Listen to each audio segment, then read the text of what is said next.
सन 1914 का समय था। दुनिया प्रथम विश्व युद्ध की कगार पर खड़ी थी और शेकलटन ने अपने अभियान की घोषणा की। उन्होंने अपने जहाज का नाम रखा एंड्योरेंस, जिसका अर्थ था सहनशीलता। यह नाम ही उनके अभियान की असली पहचान बनने वाला था। इस जहाज पर उनके साथ 27 और साथी थे जो अलग अलग पृष्ठभूमि से आए थे। उनमें से कुछ अनुभवी नाविक थे, कुछ वैज्ञानिक, कुछ साधारण कर्मचारी और कुछ साहसिक यात्री। वे सब इस मिशन का हिस्सा बनने के लिए उत्सुक थे। उस समय किसी को अंदाजा नहीं था कि उन्हें कितनी भयंकर चुनौतियों का सामना करना पड़ेगा।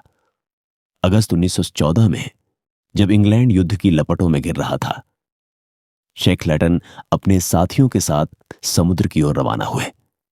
एंड्योरेंस एक मजबूत जहाज था जिसे खास तौर पर बर्फीले पानी में चलने के लिए तैयार किया गया था। जब वे समुद्र में उतरे तो हर कोई उत्साह से भरा हुआ था। वे सपने देख रहे थे कि कैसे वे अंटार्कटिका को पार करेंगे और इतिहास में अपना नाम दर्ज करेंगे। जहाज पर माहौल जीवंत था। हंसी मजाक, गाने और भविष्य के सपनों की बातें होती रहती। शेकलटन अपने दल के साथ बेहद अपनापन रखते थे।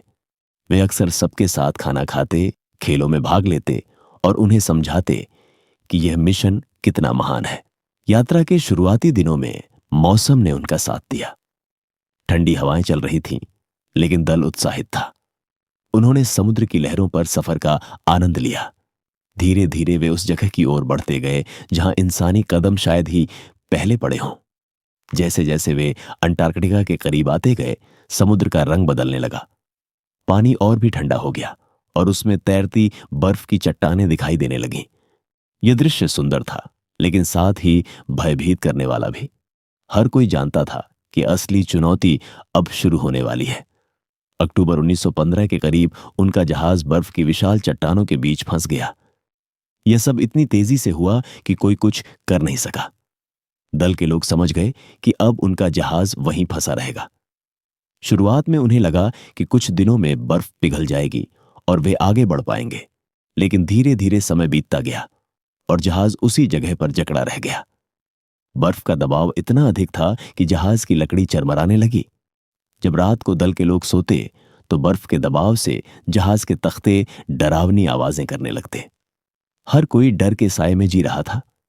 दिन बीतते गए और धीरे धीरे उन्हें एहसास होने लगा कि यह कोई साधारण चुनौती नहीं है। वहां का तापमान लगातार गिरता जा रहा था। खाना सीमित था और उसे संभाल कर खाना पड़ता था। गर्म कपड़े और सोने की व्यवस्था भी सीमित थी। बर्फ पर रहना बेहद कठिन था। तेज हवाएं उनकी हड्डियों तक को जमा देती थीं। हर दिन एक नई परीक्षा लेकर आता। इसके बावजूद शेकलटन ने कभी हार मानने का संकेत नहीं दिया। वे अपने साथियों को समझाते कि वे सब मिलकर इस मुसीबत से बाहर निकलेंगे। उन्होंने कभी भी दल का मनोबल टूटने नहीं दिया। धीरे धीरे बर्फ का दबाव और बढ़ता गया। जहाज की मजबूत दीवारें अब कराहने लगी थीं। वह आवाज इतनी भयावह थी कि हर कोई महसूस करता मानो मौत उनके चारों ओर घूम रही हो। एंड्योरेंस का लकड़ी का ढांचा चीखने चिल्लाने जैसा स्वर कर रहा था। बर्फ की मोटी परतें जहाज को चारों तरफ से दबा रही थीं। हर दिन की शुरुआत इस डर से होती कि कहीं आज जहाज टूटकर बिखर न जाए। दल के लोग छोटे छोटे कामों में व्यस्त रहते ताकि उनके मन में डर हावी न हो। कोई डायरी लिखता, कोई गाना गाता, तो कोई साथियों के साथ खेल खेलता। लेकिन अंदर ही अंदर सब जानते थे कि उनकी जिंदगी अब इस बर्फीले नरक के हाथों में है। अंततः वह क्षण भी आ गया जब एंड्योरेंस बर्फ के दबाव को और सहन नहीं कर सका। 21 नवंबर 1915 की सुबह जहाज जोरदार आवाज के साथ टूट गया। उसके तख्ते बर्फ में दब गए और मानो समुद्र ने उसे निगल लिया। दल के लोग आंखों में आंसू लिए अपने जहाज को डूबते हुए देखते रहे। जिस जहाज ने उन्हें सपनों की यात्रा पर निकाला था, अब वही उनकी उम्मीदों का अंत बन रहा था। अब उनके पास न घर था, न छत, बस अनंत बर्फ का रेगिस्तान। शेकलटन ने अपने साथियों को एकत्र किया और कहा, दोस्तों, जहाज खो गया है, लेकिन हमारी आत्मा अब भी मजबूत है। हम जरूर जीवित लौटेंगे। उनके ये शब्द किसी जादू से कम नहीं थे। थके हुए और हताश लोग फिर से हिम्मत जुटाने लगे। उन्होंने जो भी सामान जहाज से बचा सकते थे उसे निकाल लिया। खाने पीने का थोड़ा बहुत सामान, कुछ कपड़े और 3 छोटी नावें। अब उन्हें इन नावों और अपने साहस पर भरोसा करके जीवित रहना था। बर्फ पर रहना अब उनका भाग्य बन गया। तापमान लगातार गिरता जा रहा था। रातें इतनी ठंडी होती कि कोई भी ठीक से सो नहीं पाता। उनके पास जो टेंट थे वे बर्फीली हवाओं के सामने बेबस हो जाते। कई बार उन्हें रात भर जागकर आग जलाए रखनी पड़ती। खाना सबसे बड़ी समस्या थी। डिब्बा बंद सामान जल्दी खत्म होने लगा। इसके बाद उन्होंने सील और पेंगुइन का शिकार शुरू किया। उनका मांस ही अब जीवन का सहारा बन गया। कभी कभी उन्हें कई दिनों तक शिकार नहीं मिलता और वे भूखे रह जाते।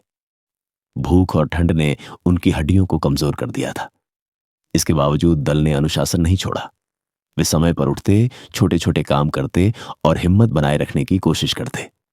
शेकलैटन ने आदेश दिया था कि हर कोई खुशमिजाज बने रहने की कोशिश करे। वह जानते थे कि मानसिक ताकत ही असली हथियार है। कई बार वह अपने साथियों को चुटकुले सुनाते, गाने गाने को कहते और यहां तक कि शतरंज जैसे खेल भी खिलाते। उनका मानना था कि अगर मनोबल टूट गया तो शरीर भी टूट जाएगा। समय बीतता गया, लेकिन हालात सुधरने के बजाय और बिगड़ते गए। बर्फ लगातार पिघलने और टूटने लगी। कभी कभी अचानक कोई दरार खुल जाती और वे सभी भय से कांप उठते कि कहीं बर्फ टूटकर उन्हें निगल न ले। उन्हें लगता मानो उनके पैरों तले धरती ही गायब हो रही है। इसके बावजूद वे आगे बढ़ते रहे। जब बर्फ ने उन्हें आगे बढ़ने की अनुमति दी तो उन्होंने 3 छोटी नावों को पानी में उतारा। यह उनका अगला कदम था। ये नावें समुद्र की लहरों पर डगमगाने लगीं। ठंडी हवाएं और तूफानी लहरें हर क्षण उन्हें डुबाने की कोशिश करती। कई बार नावें पानी से भर जाती और उन्हें तुरंत खाली करना पड़ता। कई साथी तो हड्डियों तक जम चुके थे। नमक मिले समुद्री पानी ने उनके होंठ फाड़ दिए, हाथों की त्वचा छिल गई। वे लगातार गीले कपड़ों में बैठे रहते। कई दिनों तक वे बिना सोए, बिना गर्मी पाए आगे बढ़ते रहे। हर किसी को लगता था कि शायद अब अगली सुबह देखने का मौका न मिले। इन भयानक दिनों के बाद वे आखिरकार एलिफेंट आइलैंड तक पहुंचे। यह जगह भी बर्फ और पत्थरों से भरी थी, लेकिन उनके लिए यह स्वर्ग जैसा था, क्योंकि कम से कम वे स्थिर जमीन पर थे। यहां उन्होंने नावों को पलटकर अस्थायी आश्रय बनाया। लेकिन वे जानते थे कि यहां रहकर वे लंबे समय तक जीवित नहीं रह सकते।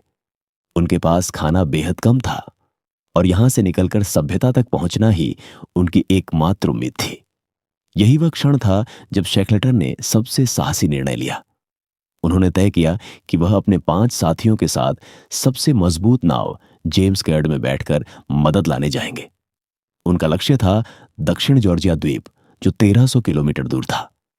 यह यात्रा लगभग असंभव थी, लेकिन शेकलटन को भरोसा था कि अगर उन्होंने कोशिश न की तो सभी मर जाएंगे। शेकलटन ने जब घोषणा की कि वह कुछ साथियों के साथ मदद लाने निकलेगा तो पूरे दल में सन्नाटा छा गया। हर किसी की आंखों में डर और उम्मीद दोनों झलक रही थी। एलिफेंट आइलैंड पर रह गए लोग जानते थे कि उनकी किस्मत अब पूरी तरह उन 6 बहादुरों के हाथ में है।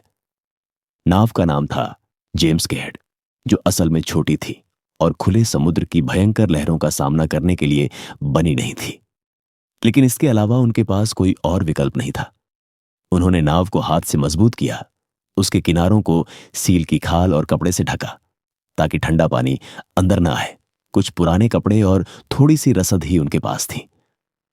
24 अप्रैल 1916 की सुबह वे 6 लोग समुद्र में उतरे। लहरें उन्हें तुरंत चुनौती देने लगीं। समुद्र इतना उग्र था कि हर लहर मानो नाव को निगल लेना चाहती थी। ऊपर से बर्फीली हवाएं चल रही थीं, जो उनके चेहरे पर चाकू की तरह कट लगाती। नाव में बैठे हर आदमी को पता था कि यह यात्रा उनके जीवन की सबसे कठिन और खतरनाक परीक्षा है। समुद्र की ठंडी बूंदें लगातार उनके कपड़ों को भिगो देती। सोने की कोई जगह नहीं थी। कभी कभी वे नाव के तल में सिकुड़कर बैठ जाते, लेकिन ठंड इतनी तीव्र थी कि नींद आंखों में आते ही गायब हो जाती। उनके हाथ और पैर धीरे धीरे सुन्न हो रहे थे।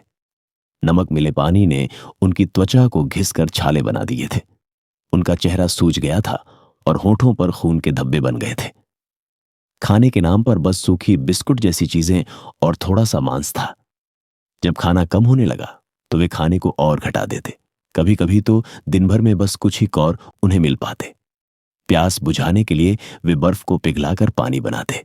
कई बार तूफान इतना तेज होता कि नाव पानी से भर जाती और सभी मिलकर उसे खाली करने में जुट जाते। उनके हाथ जम चुके होते, लेकिन वे हिम्मत नहीं हारते।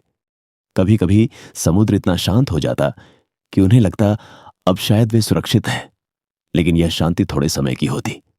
अगले ही पल आकाश काला पड़ जाता और तूफानी हवाएं नाव को खिलौने की तरह उछालने लगती। लहरें इतनी ऊंची उठती कि नाव के चारों ओर बस पानी ही पानी दिखता। उन्हें लगता मानो वे किसी गहरे अंधेरे गड्ढे में गिर रहे हों। 2 हफ्तों से अधिक समय तक वे लगातार इस यातना को सहते रहे। 10 मई 1916 को 1300 किलोमीटर की इस असंभव यात्रा के बाद वे आखिरकार दक्षिण जॉर्जिया द्वीप के तट पर पहुंचे। जब उन्होंने भूमि देखी तो उनकी आंखों में आंसू भर आए। वे जानते थे कि यह सिर्फ भगवान की कृपा और उनकी इच्छा शक्ति का चमत्कार था, लेकिन मुश्किलें अभी खत्म नहीं हुई थीं। वे द्वीप के उस हिस्से पर पहुंचे थे जहां कोई बस्ती नहीं थी। उन्हें मदद पाने के लिए द्वीप के दूसरे किनारे तक पहुंचना था और उसके बीच में खड़ी थीं ऊंची ऊंची बर्फीली पहाड़ियां। यह जगह पहले कभी किसी इंसान ने पार नहीं की थी। उनके पास न कोई नक्शा था, न कोई सही साधन, लेकिन वे जानते थे कि यही एकमात्र रास्ता है। शेकलटन ने अपने 2 सबसे मजबूत साथियों को चुना और बाकी 3 को नाव की देखभाल के लिए छोड़ दिया। तीनों ने कमर कसी और बर्फीले पहाड़ों की ओर बढ़े। ठंडी हवाएं उनकी हड्डियों तक को जमा रही थीं। पैरों के नीचे बर्फ फिसलन भरी थी। कई बार वे गिर जाते, कई बार उन्हें वापस लौटना पड़ता। उनका शरीर थककर टूट चुका था, लेकिन दिमाग में बस एक ही लक्ष्य था, अपने साथियों को बचाना। 36 घंटे तक लगातार चलते हुए, बिना सोए और बिना आराम किए, वे आखिरकार द्वीप के दूसरी ओर स्थित व्हेल मछली पकड़ने वाले स्टेशन तक पहुंच गए। वहां काम करने वाले लोग उन्हें देखकर दंग रह गए। उनके कपड़े फटे हुए थे, चेहरा पहचान में नहीं आ रहा था और शरीर हड्डियों का ढांचा बन चुका था, लेकिन उनकी आंखों में अब भी जिंदा रहने की चमक थी। शेकलटन ने वहीं पर मदद की गुहार लगाई और तुरंत अपने बाकी साथियों को बचाने की योजना बनाई। उन्होंने तुरंत नाव भेजकर एलिफेंट आइलैंड पर फंसे अपने सभी साथियों को बचाने की कोशिश की। कई बार समुद्र की स्थिति खराब होने के कारण वे असफल रहे, लेकिन शेकलटन ने हार नहीं मानी। अंततः अगस्त 1916 में, पूरे 4 महीने बाद, वह दिन आया जब शेकलटन और उनकी टीम एलिफेंट आइलैंड पर लौटे। वहां उनके साथी अब भी इंतजार कर रहे थे। सब थके हुए और कमजोर हो चुके थे, लेकिन जिंदा थे। जब नाव तट पर पहुंची और साथियों ने शेकलटन को देखा तो उनकी आंखों से आंसू रुकने का नाम नहीं ले रहे थे। सब एक दूसरे को गले लगाकर रो पड़े। ये किसी चमत्कार से कम नहीं था कि इतने लंबे और कठिन संघर्ष के बाद पूरे 28 लोग जीवित बचे। ये घटना इतिहास में सबसे महान सर्वाइवल कहानियों में गिनी जाती है, क्योंकि यहां न केवल इंसानी हिम्मत और इच्छा शक्ति की परीक्षा हुई, बल्कि यह भी साबित हुआ कि सही नेतृत्व और एकजुटता से असंभव को भी संभव बनाया जा सकता है। शेकलटन और उनके साथियों ने दिखा दिया कि इंसान चाहे कितनी भी कठिनाई में हो, अगर मनोबल न टूटे तो मौत भी हार जाती है। दोस्तों, अगर आपको यह वीडियो पसंद आया हो तो एक छोटा सा क्लिक करके हमारे चैनल को सब्सक्राइब जरूर करें। घंटी का बटन दबाना मत भूलिए ताकि हमारी नई वीडियो की नोटिफिकेशन आपको सबसे पहले मिले।